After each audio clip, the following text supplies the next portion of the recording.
going to bring another climate expert onto the scene. His name is Damian Jones. He is coming from the Center for Concerned Scientists, or excuse me, the Union of Concerned Scientists. And he is here to tell us about a little bit more of what they do. Hi, Damian. How are you, Aaron? I'm doing well. So I know that you do a lot of outreach for the Union for Concerned Scientists. Can you tell me what that outreach entails?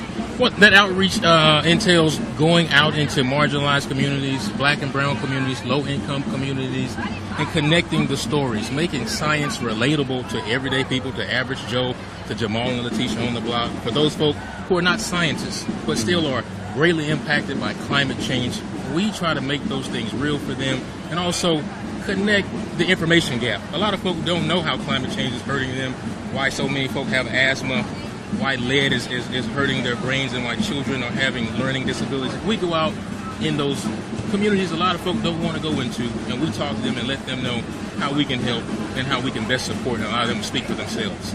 Yeah, I think that's really important, just being able to connect the data and facts and figures to real life situations, because someone could say there's X amount of CO2 in the air, but what does that mean to me if I don't understand how that's going to impact my daily life? Absolutely. So one of the things that I was interested in learning a little bit more about is the People's Climate March has a major tenet for workers' rights. Yeah. And workers' rights are connected to this push for an increase in minimum wage to $15 an hour. What I'm curious about is how would an increase in wages for low-income communities make them more empowered or better able to fight the harmful effects of climate change? Well, I'll tell you, an increase in wages will help anybody, no matter what race, color, creed, or whatever you may be. We all need financial resources. Very true. But when we talk about the climate change movement, when you think about solar panels on homes, when you think about renewable energy, when you think about how coal-fired plants are killing our children and killing folk, 70% of African Americans live within 30 miles of a coal-fired plant, and it's killing them, right? But if we get away from coal-fired plants, fossil fuel burning, and we get more into renewable energy, think about the jobs that it can create for those brothers and sisters locked into the school-to-prison pipeline. A lot of folks don't want to hire them, but when they come out there, if we can hire them as a windmill operator, or maybe as a solar technician on a roof, think about the advantages that it can provide for their family, allow them to put food on the table. Let me tell you, at UCS, we went out into a Southeast D.C. community and talked to a family who had just had solar installed on their roof.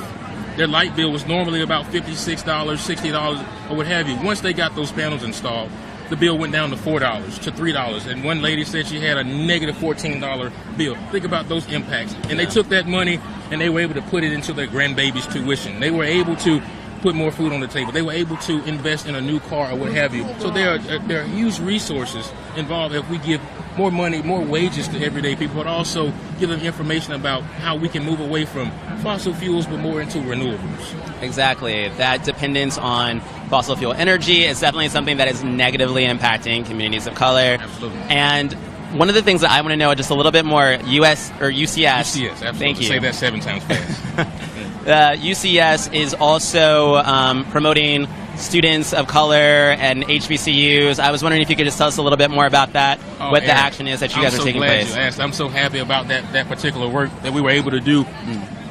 We believe deeply in the Hermes principles, and one of those principles say, allow communities to speak for themselves, right? And so there's a consortium led by Dr. Beverly Wright and Dr. Bob Bullard, one of the two giants in the environmental justice movement, the HBCU Climate Consortium, and we've been supporting that for a few years. But this year, as a part of the march, we decided to support along with other groups, and we have 200 students from 15 HBCUs here today leading the front lines, leading the climate march, because every movement in this country has been led by students, but more specifically HBCU students. And so this movement is no different. We've got to empower our young people, because that's what it's about, and they are the future of this movement, of every movement, and it's about solidarity. You talked about jobs, you talked about climate, you talked about justice. Our democracy is at stake, Aaron. Yes, it and is. if we don't move, if we don't act, if we don't stand tall, and that's why I love to see thousands and thousands of everyday people standing tall today, students in front. But if we don't stand tall to the bigotry and just the craziness that's going on in this country, I don't know what would happen. I'm so glad that we're here supporting our students and supporting the climate justice movement. I would agree. And I want to say thank you so much for your time. You have been amazing. You've dropped some major knowledge on us all.